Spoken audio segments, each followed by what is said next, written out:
السلام علیکم ورحمۃ اللہ وبرکاتہ۔ اس ٹاپک کے اوپر کافی زیادہ بات ہو چکی ہے، and I don't think so کہ یہ کوئی بہت نیا ٹاپک ہے، لیکن مسئلہ یہ کہ یہ آپ کو متفرق ادھر ادھر اس کے اوپر معاملات ملیں گی۔ تو یہ ویڈیو بنانے کا مقصد یہ کہ آپ کو یکجا ایک جگہ ساری انفارمیشن مل جائے، اور میں یہ امید کروں گا کہ لوگوں نے فقہ کے بنیادی لیکچرز لیے ہوئے ہوں اور انہیں بنیادی چیزیں پتہ ہوں۔ نہ ہم یہاں پہ حدیث نمبرز شو کریں گے کیونکہ دے آر ویری کامن، اگر پھر بھی کوئی کہے گا تو ہم تخریج بعد میں کر دیں گے۔ دو بنیادی حدیثیں، ایک بخاری کی اما عائشہ کی، سب کو معلوم ہے کہ اما عائشہ نے فرمایا کہ رسول اللہ نے رمضان و غیر رمضان 8 رکعت سے زیادہ نہیں پڑھی، یعنی 11 رکعت سے زیادہ، 8 رکعت اس میں اور 3 رکعت میں تھی، اور مالکی مذہب کے مطابق 2 شفع اور 1 وتر ہوتی ہے مسئلہ۔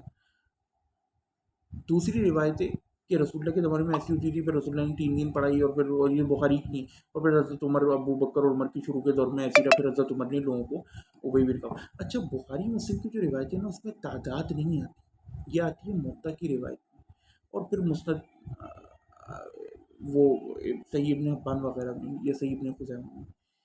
لیکن وہ ساری روایات پھر کسی نہ کسی درجے میں معدول ہو جاتی ہیں۔ البتہ موطا کی روایت کو محدثین نے کافی حد تک صحیح کہا ہے۔ موطا میں 2 روایتیں، اس پہ شیخ ابو علی حارث الحسنی کا ایک رسالہ ہے جس کا میں نے ٹرانسلیشن بھی کیا تھا اردو میں، جس میں یہ تعداد رکعت اگر آپ کہیں گے تو وہ آپ کو اویلیبل انشاءاللہ کروا دیا جائے گا۔ تو اس کے اوپر جو ہے نا اس کے اندر یہ رکعت کا مسئلہ بہت ڈیٹیل میں ڈسکس ہے۔ دیکھیں مسئلہ کیا ہوتا ہے، سب سے پہلے آپ کو یہ سمجھنا پڑے گا کہ آپ کو اپنا منہج چننا پڑے گا، پک اینڈ چوز نہیں کرنا آپ نے۔ اب آپ حنفی ہو، دیوبندی ہو، اور آپ جو ہے تراویح کے وقت ایک دم آپ اہل حدیث بن جاتے ہو کہ رسول اللہ نے تو یہ کیا، صحابہ نے یہ کیا، تو اب یہ سنت نہیں، وہ سنت نہیں۔ پہلے تو یہ سمجھیں کہ ہم نے اپنی عقل سے دین کو نہیں سمجھنا، جس طرح ڈاکٹرز بنتے ہیں سے بنتے ہیں، تو اوبیسلی پوری جورسپروڈنس اور اسکیٹالوجی اور جو ہے وہ ایک پورا پروسیجر ہے جس کو ہم نے فالو کرنا ہے نا۔ وہ از دا پروسیجر یہ ہے کہ ہمارے پاس 4 فقہ ہیں دین کو سمجھنے کے لیے، اور ایک محدثین کا گروہ ہے اہل حدیث، جن کو ہم عمومی طور پہ یہاں پاکستان انڈیا میں کہتے ہیں۔ پھر اس اہل حدیث کے بھی 2 فیکشنز ہیں، ایک ہیں عرب اہل الحدیث جو کہ اصل اہل حدیث ہیں اعلیٰ منہجی المتقدمین، اعلیٰ منہج المتقدمین، متقدمین کے منہج پر، اور ایک ہے ہماری دیسی جو کہ متاخرین کے منہج پہ ہیں، they are not really good. Ghamidi جو ہے نا وہ کہتے ہیں کہ تراویح کوئی شے ہی نہیں، یہ تہجد کی نماز اور یہ اور وتر، یہ سب مولانا اسحاق بھی کہتے تھے۔ تو بھئی غامدی تو عورت سے ہاتھ ملانے کا بھی کہتے ہیں، چومنے کا بھی کہتے ہیں کہ اگر کس لے لو تو کوئی مسئلہ نہیں، عورت پردہ کری نہیں کرتی، سر پہ دوپٹہ رکھی نہیں رکھتی، اور ایسے بہت سارے مسائل ہیں، تو پھر آپ وہ بھی اختیار کرو۔ تو ہم نے دلیل کو دیکھنا ہے۔ یہ 2 حدیث میں نے آپ کو بتا دی ہیں، ابو علی حارث الحسنی کا رسالہ آپ کو بتا دیا۔ اب ہوا کیا، اختلاف یہ ہوا کہ جو صحابہ نے شروع کری اس کو ہم کیا سمجھیں۔ پہلے تو سمجھتے ہیں کہ بخاری کی روایت میں آتا ہے کہ حضرت عمر پھر کچھ دنوں کے بعد پھر آئے اور انہوں نے لوگوں کو نماز پڑھتے ہوئے دیکھا، اس کا مطلب حضرت عمر اس میں شریک نہیں ہوتے تھے، خود وہ وہی تہجد رات کو پڑھتے تھے، اور اسی لیے حضرت عمر نے کہا کہ یہ اس چیز سے محروم ہے جو اصل ہے، یعنی کہ رات کے آخری وقت میں تہجد پڑھنا، کیونکہ صرف نام اس کا ترویہ پڑا کیونکہ لوگ بیچ میں ریسٹ کرتے تھے، ترویہ مینس ٹو ریسٹ، یہ ہے اصلاً تہجد۔ البتہ وطر اور صلاۃ اللیل میں فرق ہے، صلاۃ اللیل تہجد تراویح ایک ہی نماز کے نام ہے، وطر ان سے مختلف ہے اور وہ آخر میں ایک رکعت ہے۔ اچھا، اب ہوتا کیا ہے، دوسرا اس میں مسئلہ یہ ہے کہ لوگوں نے اس کو مختلف طریقے سے اپروچ کیا۔ تو پہلے تو یہ سمجھ لیں، تو رسول اللہ نے وہی تہجد کی نماز جو اما عائشہ نے، اب اس حدیث کو دماغ میں رکھیں بخاری کی، کہ اما عائشہ نے فرمایا کہ رسول اللہ نے رمضان وغیرہ رمضان 11 رکعت سے زیادہ نہیں پڑھی، تو رسول اللہ نے اپنی وہی رات کی نماز بس جہرن 3 دن پڑھی، اور پھر اس کو اس وجہ سے روک دیا کہ لوگوں کے اوپر فرض نہ ہو جائے۔ تو اس لیے فرض اس کو کوئی نہیں بول سکتا۔ جو 3 مذاہب ہیں، یعنی امام احمد بن حنبل کا، امام شافعی کا، اور حنفیوں کا، یہ کہتے ہیں کہ یہ سنت ہے، اور حنفی اس میں اور زیادہ آگے بڑھ کے کہتے ہیں کہ سنت موقت ہے۔ اچھا، پھر اس میں تفریق کرتے ہیں، کہتے ہیں کہ رمضان میں صلاۃ اللیل یعنی قیام اللیل تہجد پڑھنا تراویح کے نام سے، یہ ہر بندے مرد اور عورت، عاقل بالغ اور بالغہ اور عاقل اور عاقلہ کے اوپر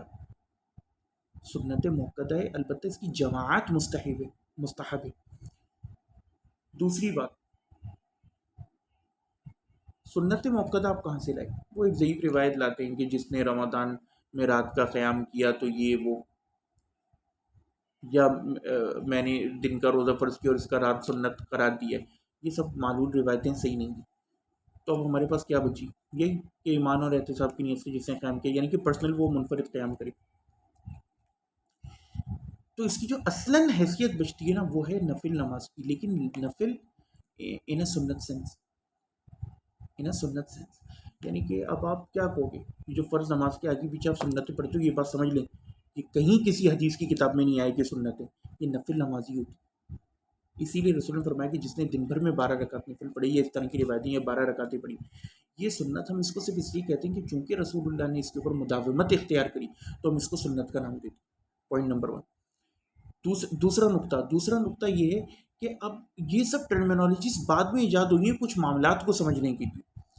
تو وہ میں نے آپ کو بتا دی کہ اصل تو اس کی ضعیف ہے، تو اس سے حجت لینا صحیح نہیں ہے، لیکن اب بہرحال اب آپ حنفی ہو تو اس کو جھیلو،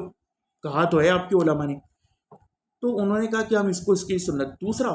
اب وہ حدیث اگر ہم منہج متقدمین پر دیکھیں اہل حدیثوں کی، یہ پاکستان انڈیا والے تو اسے صحیح سمجھتے ہیں اور یہ جتنے پاکستان میں حنفی ہیں وہ بھی اس کو صحیح سمجھتے ہیں، لیکن اگر ہم علل کے پوائنٹ آف ویو سے دیکھیں، اب علل ایک لفظ عام لوگوں کے سمجھ میں نہیں آئے گا، علل کی نظر سے وہ حدیث بھی ضعیف، اور وہ حدیث کیا ہے جس کو سب صحیح سمجھتے ہیں، تو ان کے اوپر تو حجت انہیں ماننا پڑے گا کہ رسول نے فرمایا کہ علیکم بسنتی و سنت الخلفاء الراشدین المہدیین، کہ میری تمہارے اوپر میری سنت اور میرے خلفاء کی سنت، لہٰذا خلفاء بھی کوئی عمل کریں اور وہ اس کو تلقی بالقبول حاصل ہو جائے تو آپ کو اسے سنت ماننا پڑے گا۔ اسی لیے حضرت عمر کی تراویح کو پھر یہ سنت اس بہانے کہتے ہیں۔ سادات مالکیہ کا مذہب اس میں بڑا زبردست ہے، وہ اس میں وہی رائے اختیار کرتے ہیں کہ بھائی یہ ہے نفل اور گھر میں پڑھنا افضل ہے، البتہ اگر سب لوگ گھر میں پڑھنے لگیں کہ جماعت ترک ہو جائے مسجد میں بالکل، پھر تھوڑا مسئلہ ہو جائے گا، لہٰذا کچھ نہ کچھ لوگوں کو جماعت سے پڑھنا چاہیے۔ اور حضرت عمر کا بیٹا اور ان کا بھی بیٹا اور ان کا غلام یہ سب نہیں پڑھتے تھے جماعت کے ساتھ، بلکہ وہ تو کہتے تھے، صحیح صنعت سے مصنف عبدالرزاق اور مصنف ابن شیبہ میں آتا ہے کہ جو لوگ امام کے پیچھے ایسے جا کے گونگے بہرے بن کے کھڑے ہو جاتے ہیں گدھوں کی طرح۔ ایک بات۔ دوسری بات یہ، پھر وہ ایک حدیث لاتے ہیں کہ جس نے رسول نے فرمایا کہ جس نے عشاء کی نماز امام کے ساتھ پڑھی اور پھر فجر تک رہا یا سلام پھیرا امام کے ساتھ تو اس کو اتنا ثواب۔ بھائی رسول اللہ نے جب یہ حدیث ارشاد فرمائی تھی تو اس وقت کیا تراویح ہوتی تھی رسول اللہ کے زمانے میں؟ نہیں، تو آپ اس کو تراویح کے اوپر کیسے منطبق کر سکتے ہو کہ بندہ امام کے ساتھ ساری 20 رکعت پڑھ کے نکلے؟ تو بات یہ ہے کہ مالکیہ، سادات مالکیہ، مالکی مذہب میں نے آپ کو بتایا، اس میں مختلف ہے، مالکی مذہب کی میں نے آپ کو رائے بتا دی، اور مالکی مذہب یہ کہتا ہے کہ جو گھر میں نماز پڑھے گا اس کو امام کے ساتھ پڑھنے سے زیادہ ثواب ملے گا، کیونکہ وہ رسول اللہ کی اس اصل حدیث کو فالو کر رہے ہیں جس میں رسول اللہ نے فرمایا کہ مرد کی افضل نماز اس کے گھر میں فرض کے علاوہ، یعنی مسجد نبوی میں بھی نفل کا وہ ثواب نہیں جو گھر میں ملے گا۔ رسول اللہ نے مدنی لوگوں کو فرمایا نا کہ مسجد کے علاوہ تمہاری افضل نماز گھر میں، فرض کے علاوہ، یعنی مسجد نبوی میں بھی اس کو ثواب میں نہیں ملے گا 500 نمازوں کا، جو نمازوں کا اسے فرض نماز کا ہے۔ اب یہ پوائنٹ ہے سمجھنے کے لیے۔ اچھا، دوسری بات یہ کہ اب آ جائیں رکعت، اہل حدیث جو اس میں وہ بیسکلی اہل حدیث جو ہے نا، بات سمجھیں، وہ یہ کہتے ہیں کہ حضرت عمر نے بھی 8 رکعت پڑھوائی، 20 رکعت پڑھوائی نہیں، وہ اس کا انکار کرتے ہیں انہی روایتوں کی بنیاد پہ۔ لیکن مسئلہ یہ کہ اگر آپ کھیش ٹام کے موطا کی روایت کو کسی طرح اپنے لیے دلیل بنا بھی لو اور کہو کہ وہی وہ سعید بن یزید یا وہ جو یزید بن حسین یا حسین بن یزید راوی تھا، وہ جو ہے وہ کم درجے کا ہے اور اس درجے کا ہے، تو 20 والی روایت مصنف ابن ابی شیبہ کی ہو اتنا مزہ نہیں آتا۔ بھائی مسئلہ یہ کہ تابعین تبع تابعین کا کیا کرو گے؟ دین تو ہم نے انہی سے لینا ہے نا۔ امام مالک کا مدبرہ میں پڑھ کے وہ کہتے ہیں کہ ہم نے تو ہمیشہ سے لوگوں کو مدینہ میں 36 پڑھتے ہوئے پائے، تو ہم بھاگ نہیں سکتے ان چیزوں سے، کچھ حقائق ہے۔ امام ترمذی امام بخاری کی شاگرد وہ جب یہ تہجد کی روایت لاتے ہیں تو اس کے نیچے لکھتے ہیں کہ علماء کا اس پر اسی طرح عمل رہا ہے، پھر وہ تینوں ائمہ کا مذہب بیان کرتے ہیں 20 رکعت اور امام مالک کا 36 رکعت۔ 36 رکعت اس لیے کیونکہ مکہ کے لوگ نا ہر 4 رکعت کے بعد طواف کرتے تھے، تو مدینہ کے لوگوں نے اس ثواب کو پہنچنے کے لیے اس میں کچھ رکعتوں کا اضافہ کر دیا، تو جو مدنی طریقہ اور مدنی سنت وہ 36 رکعت کی۔ البتہ اس میں اب کچھ مالکیوں نے، متاخرین مالکیہ نے یہ قول بھی اختیار کیا ہے کہ اگر مدینہ میں آپ پڑھو گے تو 36 رکعت پڑھو گے، خارج المدینہ جیسے مکہ اور باقی جگہوں پہ 20 رکعت ہوتی تھی تو آپ 20 رکعت ہی پڑھو گے۔ البتہ ہے نفل عند المالکیہ، مالکیوں کے نزدیک اگر آپ بالکل بھی چھوڑ دو، جیسے پورے سال تہجد چھوڑے رہتے ہو تو کوئی گناہ نہیں، واجب تو آپ نہیں کہہ سکتے، واجب ہی کسی بھی طرح نہیں ہے، کیونکہ رسول اللہ نے صرف 5 نمازیں فرض فرمائیں جو اس حدیث میں، اس بندے نے آ کے پوچھا کہ میرے اوپر کیا چیز فرض ہے، تو رسول نے فرمایا 5 نمازیں، اس نے کہا کہ اور کچھ، تو رسول نے فرمایا کہ کچھ نفل ہیں چاہو تو پڑھ لو، اس نے کہا نہ میں کم کروں گا نہ زیادہ کروں گا، تو رسول نے فرمایا کہ جنتی، لہٰذا 5 نمازوں کے علاوہ آپ کسی بھی نماز کو فرض نہیں کہہ سکتے، واجب نہیں کہہ سکتے، ہے نفل ہی۔ البتہ اوبیسلی درجات ہوتے ہیں، تفاوت ہوتا ہے،